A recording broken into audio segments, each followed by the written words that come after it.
ខ្សោយណាស់ខ្ញុំខ្សោយណាស់ខ្ញុំខ្សោយណាស់អូខេសួស្តីបងប្អូនទាំងគ្នាជួបជាមួយនឹងខ្ញុំបាទស្ថាបនិកខ្ញុំខ្សោយណាស់ខ្ញុំខ្សោយណាស់ចង់និយាយតិចបាទយើងអ្នកអត់ល្បី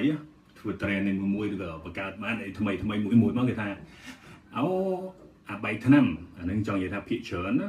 អូហើយនឹងបងប្អូនមួយចំនួនអញ្ចឹងណាតែក៏វាមានអ្នកគាំទ្រមាន fan មិនរបស់យើងដែរហើយអ្នកខ្លះទៀតខ្ចាស់ក្បាលហើយធ្វើអីឈួតឡប់អញ្ចឹងទៅ